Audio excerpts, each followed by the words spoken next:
할렐루야. 네, 오늘은 좀 분위기 다르죠. 네, 강대상도 빼고 작은 걸로 바꿨고 마이크도 이제 이 헤드셋으로 바꿨습니다. 강대상이 이제 개인적으로는 여러분과 제 사이에 가림막 같아가지고 조금 이렇게 작은 걸로 바꿨고요. 될 수 있으면 나중에 이거 치우고 그냥 설교하고 싶어가지고 과정 소개 이렇게 한번 해보았습니다. 어색하더라도 잘 여러분 용납해 주시기 바랍니다. 이번 오는 주일까지 사랑방 여러분 신청을 마감해 주시면 감사하겠습니다. 우리 사교회 모든 성도님들은 한 분도 빠짐없이 우리 공동체 안에 여러분들이 들어오셔서 교제하고 또 믿음의 성장과 성숙을 누렸으면 좋겠습니다. 코로나가 빨리 이제 종식돼야 되는데 또 조금 더 늘어났습니다. 그럴수록 우리 위축하지 않고 또 믿음으로 기도하면서 이 고난의 시간들을 잘 이겨내기를 축복합니다. 오늘 하나님께서 여러분 각자의 마음속에 은혜 충만히 부어주실 줄 믿습니다. 우리 말씀 같이 보죠. 우리 출애굽기 38장입니다. 9절부터 20절까지 말씀입니다. 출애굽기 38장 9절부터 20절까지 말씀 한 절씩 교독하지요. 제가 먼저 읽겠습니다. 그가 또 뜰을 만들었으니 나무로 뜰의 남쪽에는 세마포 포장이 100규빗이라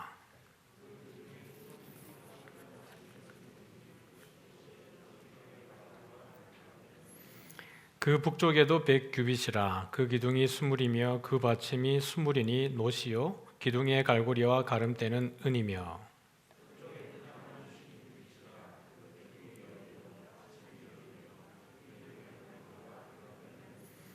동으로 동쪽에도 50규빗이라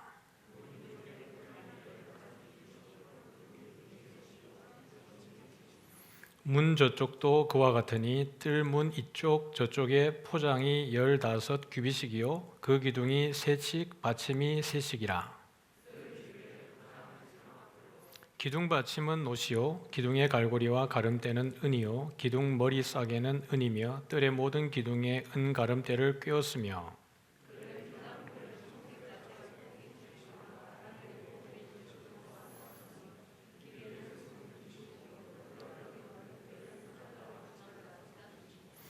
그 기둥은 넷인데 그 받침 넷은 노시요 그 갈고리는 은이요 그 머리 싸개와 가름대도 은이며 성막 말뚝과 뜰 주위의 말뚝은 모두 노시더라. 아멘. 잘 안 읽어지고 눈에 잘 안 들어오죠. 뭐 이런 거 읽을 때는 그냥 쭉 읽고 그냥 지나가는데 성막에 관심을 좀 가지고 나면 이런 부분들이 참 은혜가 됩니다. 오늘 이 시간에는 성막의 외형적으로 마지막 과정입니다. 한 복습을 한번 해볼까요? 처음에 제일 먼저 했던 것이 무엇이었죠?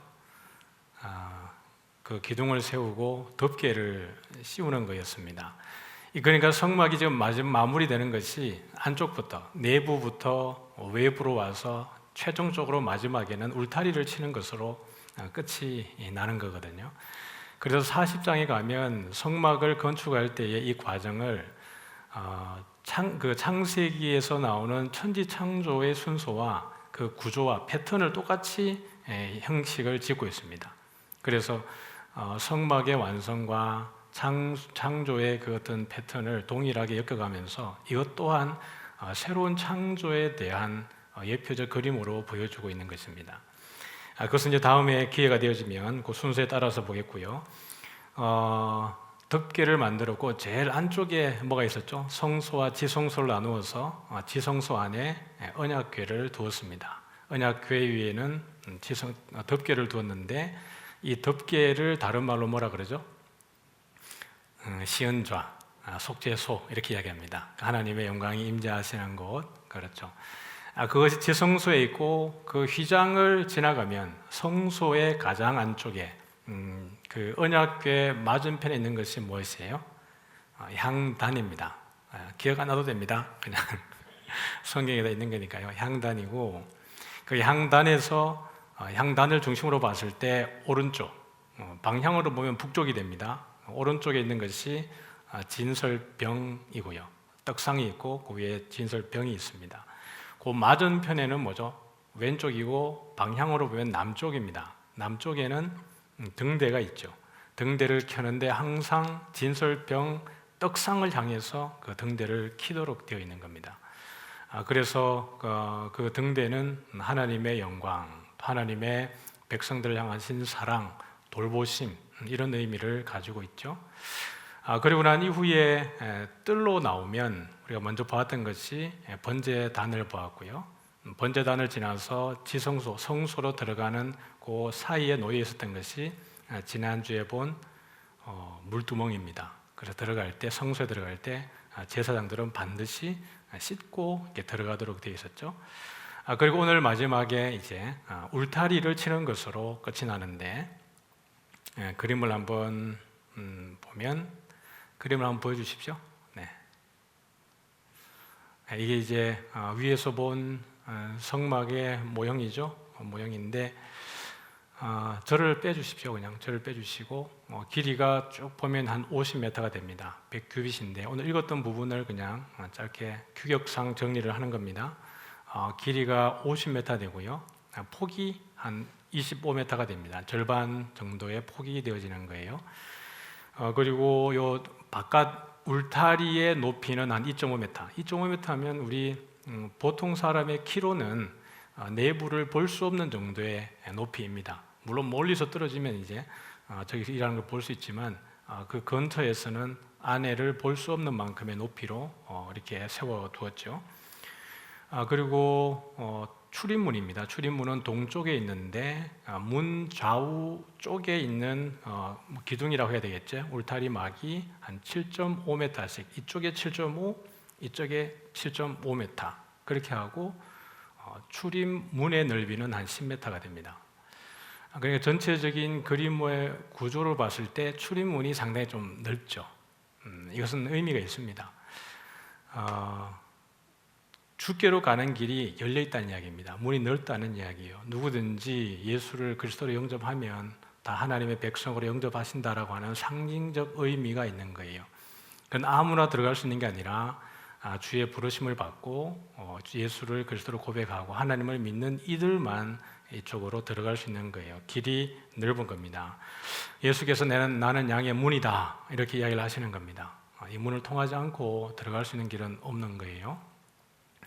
그런가 하면 이제 성막, 우리가 처음 봤던 이제 성막의 높이는 한 5m가 됩니다. 그러니까 성막은 아무래도 밖에서 보면 위에 덮개만 높이 보여지는 이런 형태로 지어져 있는 겁니다. 그런데 이제 저를 보여주시면 될 것 같습니다. 그 성막을 보면 이 마지막에 세워지는 이 울타리에 세워지는 기둥들이 나중에는 우리 성도들로 묘사가 되어지는 거예요. 우리 요한계시록 우리 3장 가서 한번 보면 우리 3장 12절을 같이 한번 읽어보겠습니다. 시작. 이기는 자는 내 하나님 성전에 기둥이 되게 하리니 그가 결코 다시 나가지 아니하리라.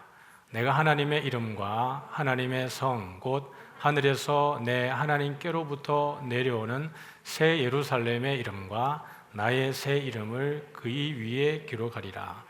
두시면 되겠습니다. 본문을 두시고 빌라델비아 교회를 향해서 하는 이야기입니다. 7 교회마다 늘 그 교회에게 권면하고 또 격려하고 위로하면서 마지막에 응원하는 메시지가 이기는 자는 이라고 격려를 합니다.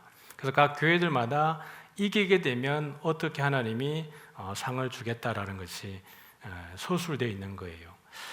그렇다 그래서 그 교회는 거기에 해당하는 복이 아니라 사실은 이 모든 복들이 이기는 교회의 성도들에게 주어지는 복인 거예요. 그러니까 완벽한 하나님 나라의 회복의 복을 여기서 보여주는 거거든요. 근데 빌라델비아 교회 성도들에게 너희들이 이기면 이기는 자는 이라고 이야기하면서 내 하나님 성전에 무엇이 되는 거예요? 기둥이 되게 하겠다 이렇게 얘기합니다.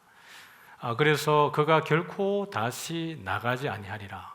어두운 가운데에 쫓기지 않고 하나님의 나라에 그 새로운 예루살렘에 초청되어진 신부가 되어지면 절대로 하나님께서 바깥 어두운 데로 내치지 않겠다라는 이야기를 하는 거예요. 그러면서 그들에게 내 하나님 나라의 성전의 기둥이 되게 하겠다라는 겁니다. 새 예루살렘이 하늘에서 내려올 때 거기에도 어떤 건물이 내려오는 걸까요? 새 예루살렘의 모양이 우리가 봤을 때 건물 형태로 이렇게 내려오는 걸까요? 아니면 건물의 형태는 없는 걸까요? 건물의 형태가 없겠죠. 분명히 모세가 시내산에서 하나님이 보여준 양식대로 만들었거든요. 근데 사실 그 만드는 양식의 원래 원형은 어디에 있겠어요? 하나님의 나라에 우리 주님 오시면 거기 있겠죠. 요한이 사도 요한이 이 계시록에서 환상 가운데에 천사에게 이끌려서 나중에 그 새 예루살렘이 쭉 내려올 때 가서 뭘 찾냐 그러면 성전을 찾습니다. 성소를 찾아봐요. 지성소를 찾는 거예요. 왜냐하면 반드시 하나님 만나야 되니까. 가서 하나님 만나고 예배하고 그래서 설레는 마음으로 가서 찾아봤는데 성전이 없습니다. 당황스러운 거예요. 성전에 가야 우리 하나님의 보좌도 보고 거기서 경배하는데 없는 거죠. 왜 그러냐 봤더니 뒤에 나오겠지만 어린 양과 하나님과 어린 양이 성전이시라 이렇게 이야기합니다. 그러니까 하나님의 나라 새 하늘과 새 땅이 내려오게 되면 그때는 우리가 지금 예배드리는 예배 처소에서 이렇게 예배드리는 게 아니고요. 또 어떤 성전의 구약적 그런 모습에서 성전에서 예배드리는 게 아니라 전혀 예측할 수 없는 하나님 자체가 어디에도 임재하시기 때문에 별도의 성소와 지성소의 구분이 없는 거예요. 거기가 바로 하나님의 나라이기 때문에 그렇습니다. 그런데 우리가 이기고 나면 그 하나님 나라의 기둥이 되게 하겠다 그랬고 그 뒤에 보면 다시 말씀을 한번 띄워주면요, 내가 하나님의 이름과 하나님의 성 곧 하늘에서 내 하나님께로부터 내려오는 뭐죠? 새 예루살렘의 이름과 나의 새 이름을 그이 위에 기록하리라. 다시 말하면 이기는 그 사람 가운데에 새로운 이름을 주겠다. 하나님의 백성의 새로운 이름을 주겠다. 이렇게 이야기를 하는 겁니다. 그 다음에 우리 계시록 21장 2절을 한번 보면 아까 이제 읽었던 부분인데 같이 읽습니다. 시작. 또 내가 보매 거룩한 성 새 예루살렘이 하나님께로부터 하늘에서 내려오니 그 준비한 것이 신부가 남편을 위하여 단장한 것 같더라. 그러니까 내 이기는 자는 내 하나님 성전의 기둥이 되게 하고 그 다음에 새 예루살렘의 이름과 나의 새 이름을 그 위에 주겠다 그랬는데 마지막에 보니까 새 예루살렘이 하늘에서 내려오는데 그 모습이 너무 아름다워서 신부가 신랑을 위해서 단장한 것 같이 아름답더라는 겁니다. 이것은 누굴 이야기하냐 그러면 하나님의 백성에 대한 이야기를 하고 있는 겁니다. 건물로서의 새 예루살렘이 내려오는 게 아니라 하나님의 교회, 이 땅에서 고난 가운데에서 핍박 가운데 순교당하고 죽기까지 싸워서 이긴 자들, 죽기까지 싸웠다는 것은 죽었다라는 이야기입니다. 죽기까지 충성해서 그렇게 순교당하면서까지 믿음을 저버리지 않고 인내하고 그렇게 해서 승리한 자들이 마지막에는 세마포 새 옷을 입고 어린 양의 신부로서 아름다운 모습으로 내려오는 거예요. 거기에서 그리스도와 함께 천년 동안, 다시 말하면 영원히 왕노릇을 하게 되는 권세가 우리에게 주어지는 겁니다. 그래서 이 울타리의 색은 무슨 색이냐 그러면 세마포, 흰 세마포로 마지막 울타리를 딱 쳤어요. 이 울타리의 의미가 뭐겠어요? 순결입니다. 거룩이에요. 부정한 자는 절대로 들어갈 수 없는 것이 이 성소, 성막 안에 있습니다. 그리스도에게도 마찬가지예요. 우리가 늘 회개하고 또 자백하고 그렇게 할 때 하나님이 늘 우리를 순결하게 정결하게 해주시는 것처럼 죄와 우리는 함께 있을 수가 없고 성령과 죄는 동행할 수가 없습니다. 내가 성령이 내 안에 계시고 내가 성령 안에 있으면 하나님은 빛이시라 그에게는 어둠이 조금도 없으시다는 것이니라. 하나님은 빛이시기 때문에 우리 안에 어둠이 머물려고 할 때 성령의 은혜로 어둠을 자꾸 우리는 몰아내야만 합니다. 죄의 영향력이, 죄의 힘이 얼마나 대단한 것이냐 그러면 우리 예수께서 참빛, 곧 세상에 와서 각 사람에게 비추는 빛이 있었는데 그 빛이 세상에 왔는데 세상이 빛을 영접하지 않습니다. 그 영접하지 않는다는 것은 그 빛에 굴복당하지 않는다는 이야기예요. 여러분, 죄의 심각성과 죄의 무서움이 거기 있습니다. 우리 주님이 오셨음에도 불구하고 주님을 영접하지 않는 거예요. 빛과 어둠은 공존할 수 없는데, 빛이 비치면 어둠은 자연스럽게 사라지는 것인데, 빛이 비쳤는데 어둠이 머물러 있는 거예요. 이게 넌센스고 아이러니죠. 이게 죄의 무서움입니다. 우리가 성령의 충만함 속에 있지 않으면, 우리가 성령의 충만함을 갈구하지 않으면, 우리가 예수 믿는다 할지라도 성령이 우리 안에 내주하고 있음에도 불구하고 우리 안에 어둠이 머물러 있을 수 있습니다.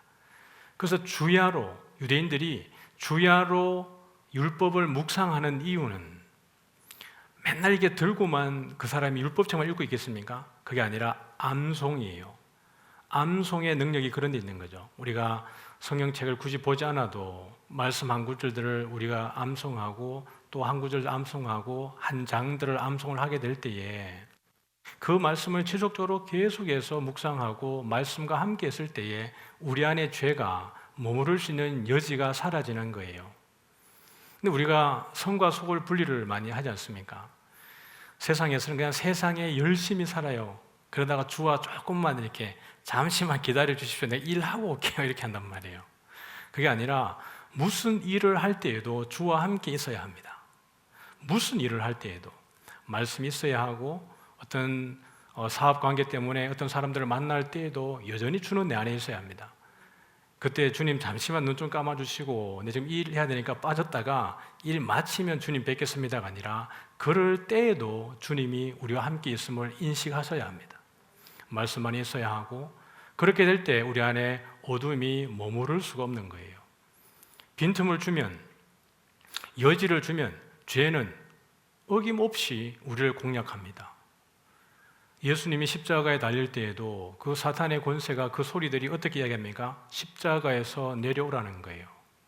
네가 하나님의 아들이든 내려오라. 그래서 하나님의 아들됨을, 네가 하나님됨을 증명하라는 겁니다. 사단의 마지막까지의 꾀임인 거예요. 에덴 동산에 아담과 하와가 하나님과 교제할 때에 동물 가운데 가장 지혜로운, 가장 강교한 그 뱀을 통하여서 사탄이 들어와서 선악과를 따먹게 만드는 거예요. 그러고 보면 교회 안에는 그런 어둠의 세력들이 없을까요?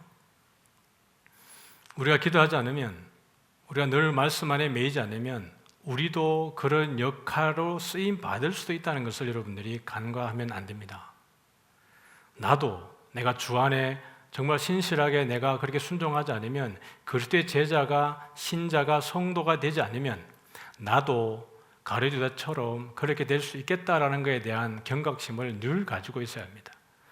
물론 주께서 우리를 구원해서 탈락시키는 일은 없지만, 그럼에도 불구하고 우리는 우리 자신을 장담할 수가 없는 것이에요.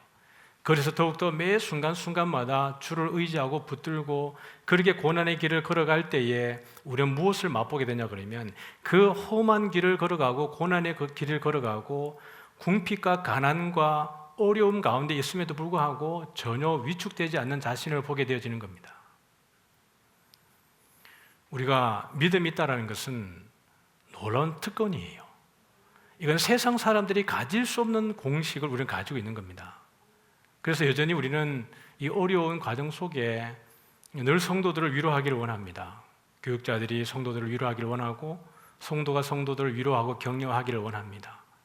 그러나 우리가 피차가 돌아보는 것은 성도들이 마땅히 해야 되는 부분이지만, 성도 각 개인이 개인으로 봤을 때는 사람들에게 위로받기보다는 항상 주께 위로받기를 구하시기 바랍니다. 주님께 무릎 꿇고 주님께 나아가고 주님을 찬송하고 경배할 때에 사람이 주는 위로도 능력이 있죠. 그러나 그것보다 비교할 수 없도록 강한 능력이 주께로부터 나오는 것입니다. 이 성전 안에는, 성막 안에는 아무나 들어가는 것이 아니에요. 하나님께서 불러서 구원하신 하나님의 사람이 들어가는 겁니다. 하나님의 사람이 들어간다는 것은 하나님이 힘주시는 사람이 들어가는 거예요. 하나님의 능력을 입은 사람이 이 성막 안에 들어가서, 성전 안에 들어가서 하나님의 나라를 누리는 겁니다. 하나님과 상관없는 사람이 들어가는 곳이 아닙니다. 그러므로 이 세마포로 울타리를 치는 이유는 구별되었다라는 이야기예요. 우리가 하나님 없는 사람처럼 살다가 시험 들지 않고 하나님이 있는 사람으로서 이 험한 세상 가운데에 승리할 수 있는 저와 여러분 되어지기를 소원합니다. 우리 에스겔서 40장 14절에도 보면 이렇게 되어져 있어요. 같이 읽어봅니다. 시작. 그가 또 현관을 청량하니 너비가 20척이요 현관 사방에 뜰이 있으며, 여기 현관이 에스겔 성전을 지금 보여주고 있는 거예요. 에스겔 성전에도 보면 그가 또 현관을 청량하니라고 했는데, 여러분들이 한글 성경을 가지고 있으면 거기 아마 풋노트가 있을 겁니다. 숫자 가지고 1 그래서 괄호를 쳤을 텐데, 그게 어떻게 해석되어 있냐 그러면 기둥을 만들었으니 이렇게 되어 있습니다. 기둥들을 만들었다. 여기 현관이라고 나오는, 여기 현관이 몇 번 나옵니다. 40장 우리 14절 이하로 현관이 몇 번 나오는데, 제일 앞에 나오는 현관을 청량하니라고 할 때는 다른 단어가 쓰였는데, 이 단어가 뭐냐 그러면 기둥들을 만들었다라는 의미입니다. 우리가 말하는 그런 현관이 아니에요. 그래서 에스겔 성전에도 그 성전을 둘러서 모든 세우는 것이 기둥들로 다 주변을 다 세우고 있는 겁니다.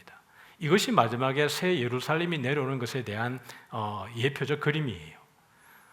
그것이 성도 한 사람 한 사람입니다. 그래서 계시록에 말하면 이기는 자는 내 하나님 성전의 기둥이 되게 하겠다는 것이 그 의미인 거예요.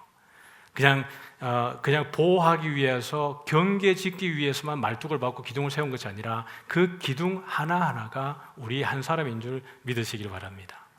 우리가 그리스도 안에서 사람들이 연결하여서 성전으로 지어져 간다, 이렇게 합니다. 그리스도께서 우리의 머릿돌이 되시고 기준돌이 되시고, 우리는 그 그리스도 안에 연결됨으로 인하여서 주의 성전이 되어져 가는 거예요. 우리의 이전 신분은 하나님의 백성이 아니었습니다. 외인이었고 나그네였고 할례받지 못한 자였고 구원받지 못한 자였습니다. 그러나 예수 그리스도의 십자가의 은혜로 인하여서 우리는 하나님의 백성이 되었고 성전으로 지어가고 하나님의 거룩한 사람이 되어져 가는 것이지요. 우리 계시록 21장 22절 봅니다. 아까 우리 읽었던 이야기인데요, 제가 말씀드렸던 부분인데 읽어봅니다. 시작. 성 안에서 내가 성전을 보지 못하였으니 이는 주 하나님 곧 전능하신 이와 및 어린 양이 그 성전이심이라. 아멘. 우리 에스겔 48장 35절도 한번 보겠습니다. 에스겔 48장 35절인데요, 에스겔서의 제일 마지막입니다. 에스겔 성전의 마지막을 묘사하는 것이거든요. 읽어봅니다. 시작. 그 사방의 합계는 18,000척이라. 그날 후로는 그 성읍의 이름을 여호와 삼마라 하리라. 여호와 삼마가 무슨 뜻이에요? 여호와께서 거기 계신다라는 뜻입니다. 여호와가 어디 계시는 거죠? 성전에 계신다라는 이야기예요. 여호와께서 성전에 계신다라는 것에 대한 성취가 뭐였어요? 요한계시록 21장 22절입니다. 요한이 아무리 찾아도 그 성전을 찾을 수 없었는데, 왜냐하면 그 성전이 하나님과 및 어린 양이 성전이시기 때문이다라고 이야기를 하는 거예요. 여호와는 늘 성전에 계시는 거예요. 이것은 실질적으로 그걸 하신 겁니까? 아니죠. 하나님의 온 곳에 아니 계신 곳이 없죠. 무소부재하신 분이 우리 여호와이십니다. 그럼에도 불구하고 여호와께서 거기 계신다라고 하는 것은 그 성전, 하나님이 택하신 곳에 머물겠다라는 것입니다. 그것은 우리를 위해서 하시는 이야기예요. 하나님의 백성이 있는 곳에, 하나님의 자녀가 있는 그곳에 하나님이 있겠다라는 이야기를 그렇게 하고 계시는 거예요. 그래서 이사야서에는 그 여호와의 성전을 무엇이라고 합니까? 모든 백성이 와서 기도하는 집이다. 만민이 기도하는 집이다. 신명기에 보면 절대로 이스라엘 총회에 들어올 수 없는 사람들, 그 사람들조차도 마지막 날에는, 끝날에는 주의 은혜와 긍휼을 입게 되어지면 그 사람들조차도 고자라 할지라도, 모압 사람이라 할지라도 하나님의 은혜를 입게 되면 여호와의 총회에 들어올 수 있게 되어진다는 이야기를 하는 거예요. 그래서 그 길은 열려지고 그것을 성취하기 위해서 오시는 분이 누구세요? 예수 그리스도입니다. 그것은 아브라함에게 하나님이 미리 내리셨던 복인 거예요. 너로 말미암아 모든 민족이 복을 받게 하겠다. 근데 이것은 유대인들은 자기가 아브라함의 혈통적 후손들만 복을 받는다고 생각을 했어요. 그렇지 않습니다. 하나님은 이미 아브라함을 부르실 때에 모든 민족 가운데에 복음의 영향력을 미치도록 하셨습니다. 우리가 새벽에 이제 사도행전 보고 있지만 그 말씀을 성취하기 위해서 하나님이 아브라함을 부르셨던 그 말씀을 성취하기 위해서 누구를 보내는 거예요? 바울과 바나바를 보내는 겁니다. 땅 끝까지 이르러서 내 증인이 되게 하겠다. 그럴 때 제자들이 핍박을 받으면서도 끝까지 가는 이유가 아브라함이 주셨던 그 복을 이루기 위해서 가는 거예요. 우리는 그러한 하나님의 사람들입니다. 우리 마태복음에 있는 혼인잔치 비유를 들고 말씀을 정리하고 같이 한번 기도하죠. 마태복음 25장에 가보면 혼인잔치 비유가 나옵니다. 어떤 임금이 혼인잔치를 베풀었는데 아들을 위해서 잔치를 베풀었습니다. 그리고는 많은 사람들에게 와서 잔치에 오라고 초청을 합니다. 그런데 아무도 오지 않아요. 어떤 사람은 밭갈러 가고 장사하러 가고 사업하러 가고 나는 바쁘다. 거기 갈 일이 없다. 이 임금이 너무 화가 나가지고 군대를 보내가지고 그 사람들 전부 다 진멸하고 난 이후에 사거리 길에 가서 보이는 사람들마다 다 불러서 잔치집에 초대를 했습니다. 그러고 난 이후에 왕이 이렇게 잔치 현장을 이렇게 순회를 하며 돌아다닙니다. 돌아다니는데 한 사람이 예복을 입지 않은 거죠. 이 당시에 결혼식을 할 때에 하객들을 초청할 때는 옷을 이렇게 보내어서 그 옷을 입고 오도록 그렇게 보내는 것인데 아마 사거리 길에 가서도 그런 이제 초청하면서 옷을 나눠줬겠죠. 들어올 때 이 옷을 입고 들어오십시오라고 해서 들어왔을 텐데 들어갔더니 한 사람이 예복을 입지 않고 있는 겁니다. 그랬더니 임금이 이렇게 묻습니다. 친구여, 어찌하여 예복을 입지 않고 여기에 들어왔느냐? 친구여, 어찌하여? 이 어찌하여라고 하는 것은 왜 이 의미가 아니고 어떻게라는 뜻입니다. 친구여, 어떻게 예복을 입지 않고 여기에 들어왔느냐? 이렇게 묻는 겁니다. 그러면 이 왕이 묻는 어떻게는 어떤 의미겠어요? 예복을 입지 않으면 못 들어오는데 어떻게 들어왔니? 이 얘기입니다. 왜라고 물으면 아니 왜 너는 예복을 안 입고 왔어? 이런 의미가 되는 겁니다. 입고 와야 되는데 왜 안 입고 왔어라고 묻는 거지만 how 그러면 들어올 방법이 없다는 거예요. 흰 옷을 예복을 입어야 들어오는데 어떠한 방법으로 들어왔냐 그랬더니 이 사람이 뭐라 그래요? 아무 말도 못하거늘. 유구무원입니다. 아무 말도 못하니까 임금이 어떻게 해요? 사환들에게 말해서 그의 손발을 묶어서 바깥 어두운 데 내던지라. 거기서 슬피 울며 이를 갈미 있으리라 그래요. 하나님의 나라는 아무나 들어올 수 있는 게 아닙니다. 초청되어지고 예복을 입는 자만이 들어와요. 계시록 19장에도 가보면 우리가 어린 양의 혼인잔치에 임하는 성도들이 무엇을 입습니까? 세마포 옷을 입습니다. 그 세마포 옷은 무엇이라 그래요? 성도들의 옳은 행실이라. 성도들의 옳은 행실이 그들로 하여금 흰 세마포 옷을 입게 하는데요. 7장에 가보면 그 사람들이 입은 옷이 왜 희어지냐 그러면 어린 양의 피에 그 옷을 씻었기 때문에 희어졌다라고 이야기합니다. 아이러니하죠. 피에 씻었는데 빨개지는 게 아니라 하얘지는 거예요. 예수 그리스도의 보혈로 우리가 순결해진다라는 겁니다. 그런데 어린 양의 피에 자기의 옷을 씻은 사람들은 어떤 사람이냐 그러면 고난의 현장에 처했을 때 박해와 어떤 위협에 처했을 때에 거기에 타협하지 않은 자들입니다.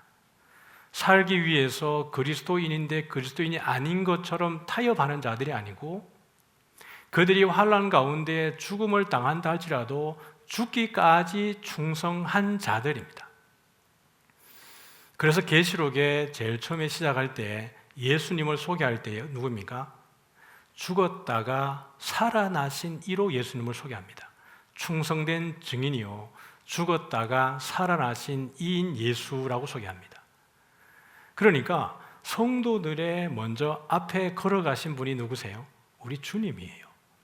우리가 어떠한 길을 걸어가야 될지를 미리 보여주고 그 가운데 죽음과 부활과 승천을 통해서 그 길을 걸어가는 자들이 그리스도의 운명에 어떻게 동참하는지를 보여주고 있는 겁니다.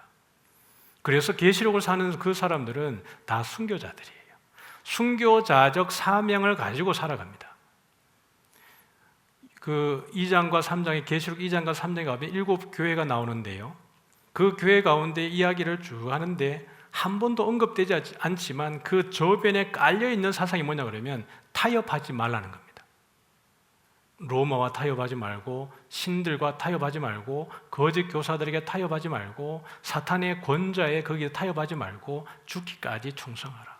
그러면 생명의 면류관을 너희에게 주겠다. 하나님의 나라에서 주와 함께 먹고 마시고 철장 권세를 가지고 다스리며 왕의 노릇을 하고 숨어있는 숨겨진 그 만나를 너희들에게 주겠다라는 겁니다. 세상에서 배고프고 굶고 가지지 못하고 그렇게 멸시당했는데 그 숨겨진 만나는 그 생명의 길을 걸어가는 자들 위에는 맛볼 수 없는 거예요. 땅에서 그것을 부귀영화를 누리고 그리스도와 전혀 상관없는 자들은 먹을 수 없는 만나, 숨겨진 만나를 그 이긴 자들에게 주겠다라는 겁니다. 그러니 고난당하는 자들이 7 교회의 요한이, 예수님이 7 교회 이기는 자들에게 내가 이것을 주겠다라고 이야기하는 것은 그들이 고난 가운데에도 이겨내야 될 의미를 그들에게 부여하는 거예요. 죽음을 두려워하지 말라는 거예요. 이것이 내가 이기는 것이라고 이야기를 하는 겁니다. 사랑하는 성도 여러분, 오늘 이 성전은 하나님이 모세를 통해서 그 광야에서 성전을 주는 것은 하나님이 그 백성들을 얼마나 사랑하는지 보여주는 하나님의 사랑의 표현입니다. 이미 출애굽에서 나왔을 때, 애굽에서 나왔을 때 나오는 과정 속에 하나님의 하나님 되심을 보여주셨습니다. 그럼에도 불구하고 이 이스라엘 백성들이, 여러분 생각을 해보세요. 하나님이 그 자리에 계심이 없고 그냥 자기들 무리만 계속해서 간다 그러면 이 사람들은 몇 배나 더 죄악 가운데 빠졌을 겁니다. 그러나 주께서 내가 너희와 함께 있다. 이 그림은 여러분 바리새인들과 예수님과의 대화 속에서 하시는 대화와 참 많이 닮아 있습니다. 어떤 거냐 그러면 바리새인들이 이렇게 묻습니다. 하나님의 나라가 어디 있습니까? 언제 어디에 어떻게 임합니까? 라고 이야기할 때 예수님이 뭐라 그러죠? 하나님의 나라는 여기 있다 저기 있다 하지 못하고 너희 안에 있느니라 이렇게 하셨어요. 하나님의 나라는 여기 있는 것도 아니고 저기 있는 것도 아니고 너희 안에 있다 이렇게 얘기합니다. 그게 어떤 의미라고 그랬죠? 한 말씀드린 적 있죠. 이들이 대화하는 방식은 말하는 화자가 가운데에 또는 중간적 위치에 차지해 있고 나머지 사람들은 이렇게 둘러서 있습니다. 산헤드린 공예를 봐도 사람들이 좌우측에 있고 중간에 이 말하는 이가 중간에 가운데 있는 거예요. 하나님의 나라가 너희 가운데 있다라고 하는 것은 in your mind를 이야기하는 게 아닙니다. 너희 마음속에 있다고 말하는 게 아니라 당연히 그게 있죠. 그런데 예수님이 거기에서 하시는 말씀은 among you 이렇게 얘기합니다. among you. 너희들 가운데 있다는 이야기예요. 하나님의 나라가 너희 가운데 있으니까 그게 누구겠어요? 예수님 자신을 이야기하는 겁니다. 하나님의 나라는 이미 너희 가운데 임해 있다라고 이야기를 하는 겁니다. 성막이 갖는 의미가 바로 그것이에요. 내가 너희와 함께 있다. 어떤 상황 가운데서 너희가 떠나지 않고 내가 구름 기둥이 일어서면 너희들이 이동할 때도 내가 함께 있고 구름 기둥이 머물러 있을 때 너희들이 거기에 정착할 때도 내가 거기에 있다. 이 의미입니다. 그것을 우리에게 성취시키시고 우리 가운데에 성막은 없지만 여전히 성막보다 더 밀착되어서 우리와 함께 하시는 분이 누구세요? 성령 하나님입니다. 우리에게 성령을 주시기 위해서 하나님이 먼저 예수님을 보내시고 예수님을 통해서 그 구속을 완성하시고 난 이후에 우리를 위해서 당신은 떠나가시고 우리 모든 인류를 믿는 백성을 보호하고 인도하고 하나님의 자녀로 이 세상 가운데 승리하게 하기 위해서 보혜사 성령을 우리에게 주신 것이에요. 여러분 성막은 그런 의미에서 아주 은혜의 하나님의 선물입니다. 오늘도 여러분들이 그 선물을 누리는 줄 믿으시길 바랍니다. 예수님과 그 보혜사 성령의 출발점이 사실은 그 성막에서부터 시작이 되어지는 거예요. 그래서 오늘 그 울타리를 잘 치고 있는 겁니다. 이 예복을 입지 않은 자가 바깥 어두운데 내쫓김을 당하는 것, 예수님을 멸시하고 조롱하고 그 말씀을 순종하지 않는 자들의 마지막 모습입니다. 그러나 오늘 이 밤에 그리스도를 또 따르고 피곤하고 힘든 가운데에도 하나님을 사랑해서 이 자리에 오신 여러분, 또 온라인으로 예배하는 모든 성도님들이 오늘 하나님의 은혜를 누릴 줄 믿습니다.